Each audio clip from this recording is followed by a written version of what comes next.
tinoganudzai watetekeriwo nhau dzomanhoko dzanyasi zuva roguminosere mwedzi uno wachiwabvu. Tiri kufara mabi angu kuti padande mutande reYouTube tapfuura vanhu vakasvika 500 wakapfanya pakanzi subscribe. Tinokurudzirai mese kuti muende kopfanya ipapo kuti zvirambe zvichipawo masimba. Munhau dzanyasi wamunangagwa wazama nyasi kubisa katondo wakazoriwa naziyambi mushure monge areketa mapwapwa pakapera sodopa.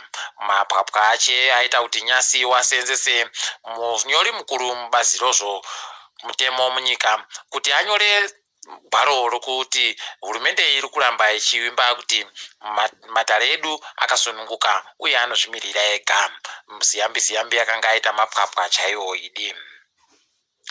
Pai Zimbabwe mwedzi wapfuurayu yataikiwa nevanhu vanoita zvokurapa vana vachiremba nana mukoti vanopfuura 100 chaiwo vachienda kunyika dzakaita seNgilande pabodzipo noIreland. Kureketa kuno vanhu vari kutadza kubatsirwa nonyaya yekusaika kwamachiremba iyi vanhuwo zvavo nekuti vakuru vehurumende vanoenda kuzvipatara zvinozvo vanhu vano mari. Pakanyangaritsa pamabi angu dai wandovapa mari dzinoita kuti wareke kugotiza.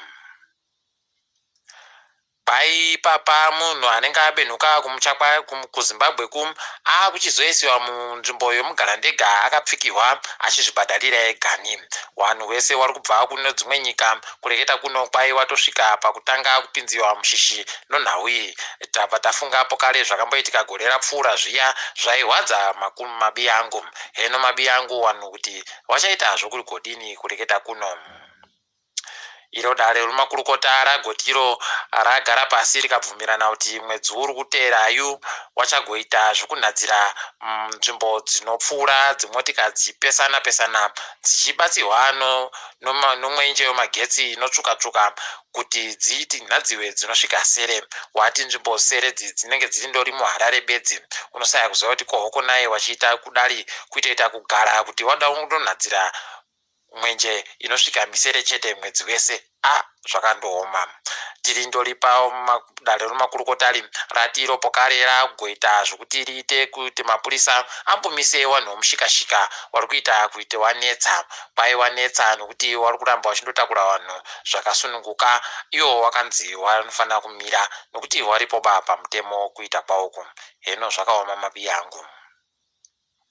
Chipatara choUBH chapuwa zvinhu zvokusenzesa panyaya dzihwamupengo zvabva kuchibhangi reCBZ. Bhangi riri raburitsa mari yekuAmerica inosvika zviuru 4 kuti riite basa rimwe. Toramba tichindotenda vanenge vaita zvakadari. KuChina kwaburitsiwawo zvinhu zvodzihwamupengo zvakaita kamushonga kaikoSinopharm zvinosvika 100 zviuru.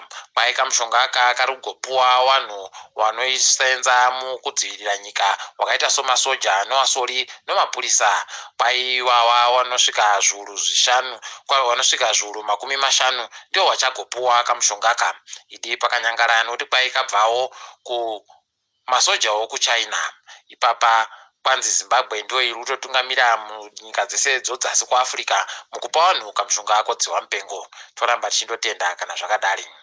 Kwai anga ari munyori womutwakazi aenda kobatana nobatoro ZANU-PF ati achazvidaba zvokumutwakazizvo akutodazvo ZANU-PF. Panobva pabuda kuti paive nekutambisana kuripo ipapa.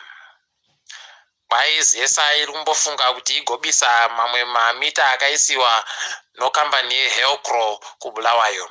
Pai mamita ari kugosenza bai zvawaida asi nhamo yavo ndokuti waribe kana zvokuti wagoise kana wakayabisa uye waribe mari yokuti waise mamwe. Idi pakanyangara asi kwai watori mumatare yodzimhosva nonhau iyi pakanyangaritsa apa. Kwai anonzi Maititi aita mapwapwa akagomudzingisa basa. Kwai akanga apuwa kuti agoende koita mutambo werumwe mutambo uri kuitwa nomwe muimbi wokuDRC asi ipapa zvabva zvanetsa akuwati waribe mari. Heno kuti zvinhu zvakaitika asi tichagoziva zvizere kana zvaburika. iro IMF yagoti iyo Zimbabwe inoda kuti iite tusvinu kuti inhadzirise nokuchinjirudza maseenzero ayo kuti upfumi hwayo huningisike zviri nani. Ipapa heno kuti zvichagobvumiwa chero inowakuruwa. Mari yokuAmerica nyasi yenge iri kutengiwa kana mari yomuZimbabwe yasvika madhora 70 ano masendi 64. Nyasi kwapuwa mari yokuAmerica inosvika mamiliyoni 43 kumakambani kuti atenge zvaanoda kutenga. Tinemba kuti chaseenzesiwa zvino. Tiringedzo pasi rese. Kwai Namibia yawana mapfuta odzimotikari bekupepetiwa kuKavango.